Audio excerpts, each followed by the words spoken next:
10:47 होत आहे मित्रांनो आणि बँक NFT मध्ये कुठेतरी एक छोटासा कप हँडल टाईप स्ट्रक्चर दिसतोय. ठीक आहे, इथं ब्रेकआउट पण मिळाला आहे. या रजिस्टरपर्यंत माझा मिनिमम टार्गेट राहील 24,287 पर्यंत. ठीक आहे, आणि हा माझा स्टॉप लॉस राहील. बघू आता पुढं काय होते. सो मित्रांनो, मार्केटने आपल्या डिरेक्शनला मुवमेंट दिली. ओके, पण मी काय केलं, या स्पाईकला माझी निम्मी क्वांटिटी बुक केली. त्यानंतर या स्पाईकला मी माझी निम्मी क्वांटिटी बुक केली. ठीक आहे, कारण आपला जो 50/60 रूल आहे तो इथं कुठेतरी अप्लाय झाला.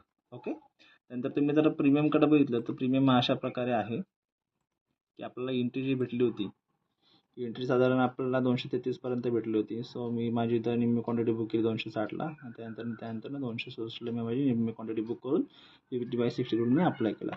ठीक आहे, आता कसं झालं माहिती आहे का मित्रांनो, आज आहे एकदा एक्सपायरी. सो मी माझी इन द मनीचा कॉल घेतला होता आणि त्या मानाने प्रीमियम एवढा काय वाढला नव्हता. ठीक आहे, सो एक्सपायरीमध्ये असंच होतं. आणि सध्याची जी परिस्थिती चालू आहे, जे वॉर सिच्युएशन टाईप चालू आहे, त्यामुळे मार्केट थोडं कुठंतरी वोलेटाईल पण आहे आणि कन्फ्युजेबल आहे पण आहे. ठीक आहे, सो ठीक आहे, होतात गोष्टी, पण आपण आपल्या गोष्टी प्रायजेक्शनवरनं आपण करतो, जे काय आपण ट्रेड करतो ते. ठीक आहे, तर आता बघू, नेक्स्ट सेटअप भेटलं तर मी पोस्ट करेल तुम्हाला. ओके, चलो बाय, भेटू नेक्स्ट व्हिडिओमध्ये.